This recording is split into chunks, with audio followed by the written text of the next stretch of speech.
This is Gary Butterfield. This is Cole Rouse. And this is Monster in My Podcast. And these are the Ahais. There's a monster in my podcast. Ahai. Hi. Ahoy, hoy. These are Martians, but not. Yes, Like, these can you are not imagine how Mars insulting attacks it would be? Martians. Like if there were two, sentient races on Earth, and one of them were called the Earthlings, and the other one had to be called like Zip Zops, or something like that. One of them gets the planet. Yeah. The other one are these guys. Yeah, and the ones that get the planet, we don't know what they are. They're not present here.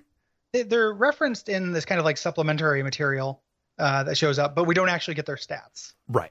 Instead, it's these guys who are tall men with weird kind of multi-jointed limbs. Sunken eyes. Yep, sunken eyes that look like skulls. They have tiny little red bits, like little red dots in the middle of their eyes. Mm-hmm.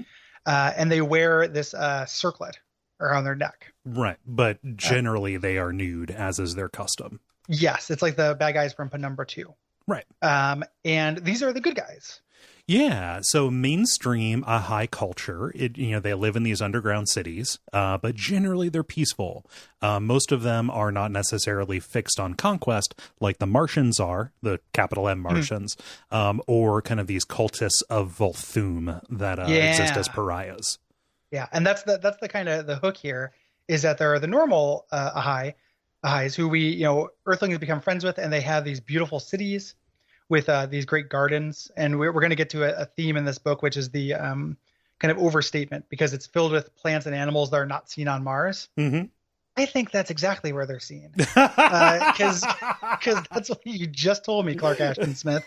They're filled with these beautiful gardens, and Earthlings are friends with them. However, in the distant past, there was like a sect that splintered off from these other Ahais who worship this great old one named Volthoom, which we'll get to in the kind of 3.5 season of this.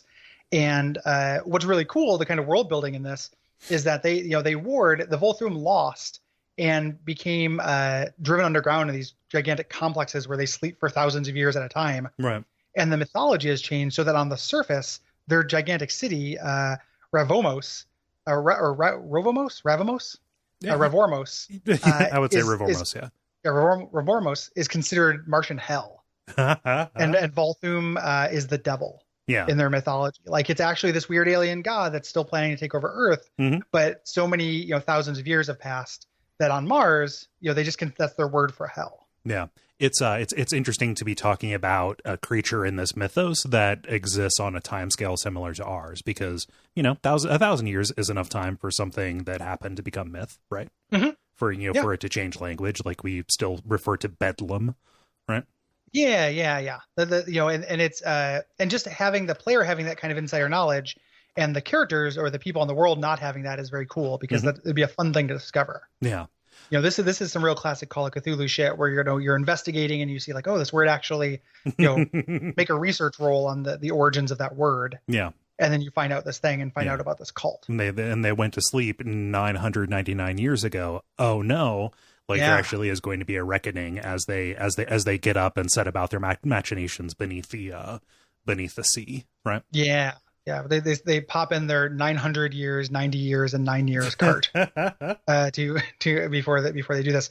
And the evil versions of them are armed with Volthoom gave them weapons, which like that happens a lot in this game, and it's always funny to me that when great old ones give weapons. The thing is, because can you imagine like, you're a cultist and you go into your basement and you draw your pentagram, and you blood the drain of like the 6 youngest virgins in town into a goblet, and everyone has to drink until they puke, and then like they feed that to a dog that then goes and like shits in a circle, and then you light a candle and put that circle in there, and you do all these things, and then like a inky eye opens on the wall, and you just see from the middle distance this like tentacled mass slowly coming towards you, and then it hands you like a bat.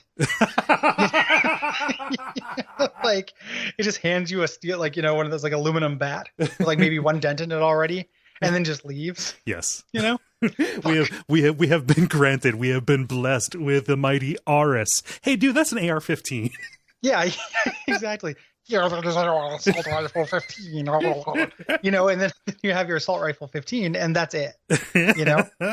Like, it's very weird how often these gods arm their followers. Yeah. Like, not with magic, well, just like straight up weapons. Yeah, like artifacts, and this is pretty great because I referenced Mars Attacks earlier, and this seems like something that is absolutely out of it. This conical disintegrator gun, literally called a disintegrator gun, that obliterates material and creates wounds that cannot heal. Yeah. Again, that intense harshness. Yeah.